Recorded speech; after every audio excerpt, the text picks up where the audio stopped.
So the movie The Lion King is coming out, and I'm excited to see it. I'm gonna take my kids to go see it. And we watch The Lion King in our house a lot. And I start to pick up on certain facets of society within the movie. So I see these patterns, arising all the time. And the one I want to talk about today is the dynamic of power.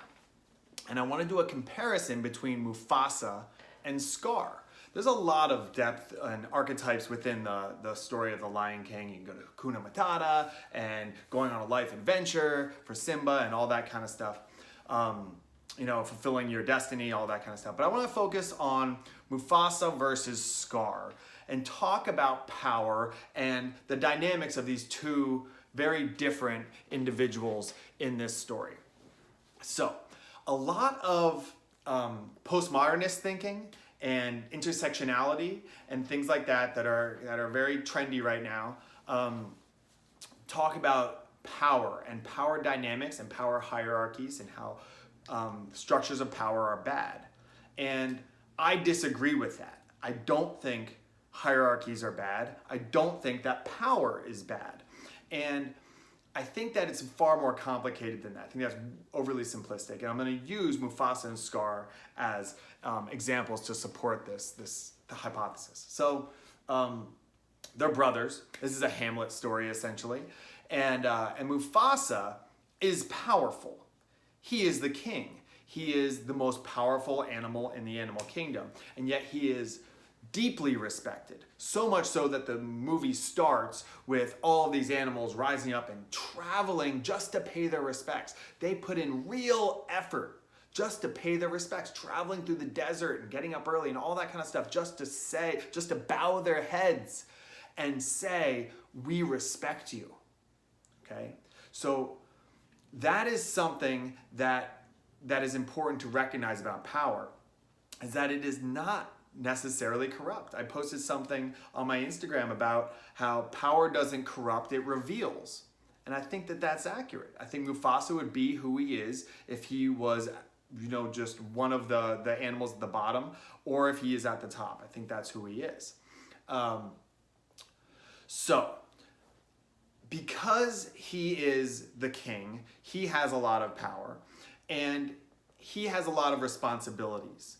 And that's why he takes his power very seriously, because he sees it as there's a delicate balance. He talks to his son about how there's a delicate balance of how this whole thing works. And even when he dies, then he becomes the grass, and the antelopes eat the grass. And he'll kill an antelope because it needs to happen in order to sustain life, because nature has this, circle of life, this cyclical effect.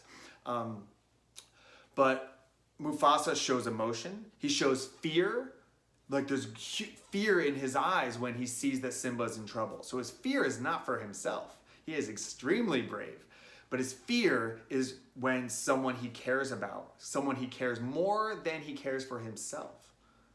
And he gives his life for his son, which is something very noble, something very respected in society and in archetypes in our history. We look at people who give their life for someone weaker or smaller than them as something very noble. And Mufasa chooses to do that. He also has aggression, but he channels that aggression. He uses it in appropriate times. So I think that there's a difference between being non-aggressive and not having the option to be aggressive, and then being non-aggressive and not really having a choice. And Mufasa is the most powerful animal in the animal kingdom. And yet he chooses to only use it to protect others. He doesn't use it for his personal gain. He uses it to protect and keep the balance. And this is seen in chimps. So chimps are our closest relative. And what they've found is that the chimp that ends up at the top of the hierarchy, okay, the alpha male chimp, is not the one who just takes. It's not an egocentric, give me, okay? The chimps that do that are just the biggest, most powerful, and just bully everyone else, two medium-sized chimps rise up and kill that bigger, stronger chimp. That's what happens. So what you have to do is, the chimp that rises to the top is the one that can keep the peace, the strongest one that steps in when there's a quarrel within the family and says, hey, stop it, cut it out. That's the alpha. The alpha is the peacekeeper.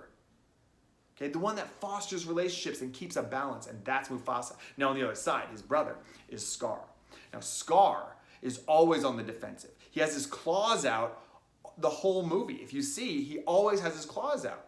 He's always on the offensive. He's always ready to go. Where Mufasa has the capability, he is far stronger than Scar, but he only uses it when it's necessary. Where Scar is always on guard. It's a really important line, I think, when in the beginning when Scar and Mufasa are talking to each other. And one of the things that Scar says is he said, when it comes to intelligence, I got the lion's share. But when it comes to brute strength, I'm at the shallow end of the gene pool. This is something that happens within humans as well. Is when someone is lower on the dominance hierarchy, whatever that could be. That could be money, that could be in sports, that could be in just society, it could be in a lot of things. There's a hierarchy. When someone's at the lower end, they say, well, I'm smarter than the people at the top, and the system is rigged or something like that.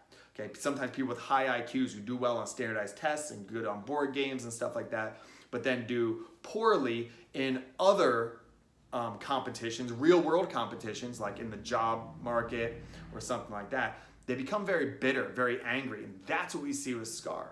He's very bitter, he's very angry. He thinks he should be at the top because he thinks he's so smart. But he's not smarter.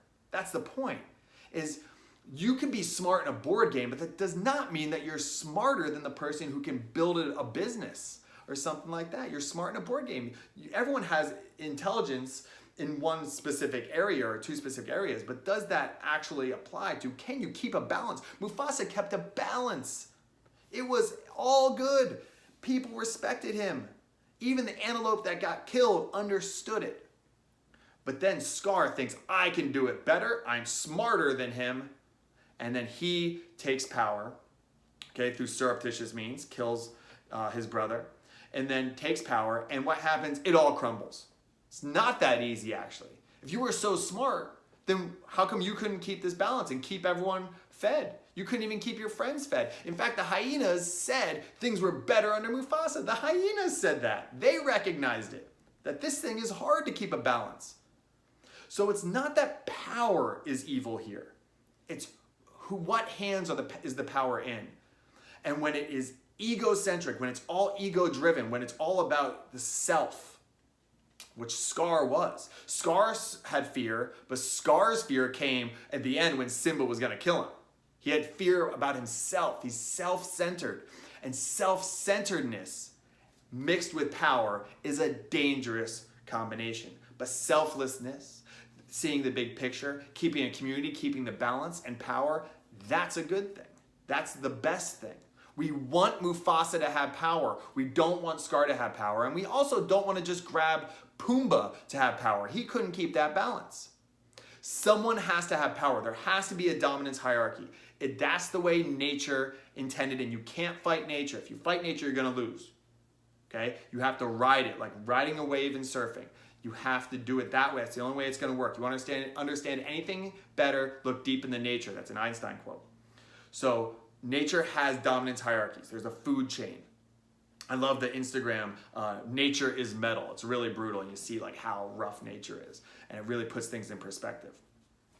So we want power to be in certain hands and not in others. How do we get power in the hands of the Mufasas and out of the hands of the Scars? Well, we have a system to do that. That's through voting, and that's through individuals, maybe you who's watching this, to say, I am going to become the kind of person that Mufasa is, and then rise up in power, work really hard to get that position so that I can keep that balance, because the only person you can control is yourself.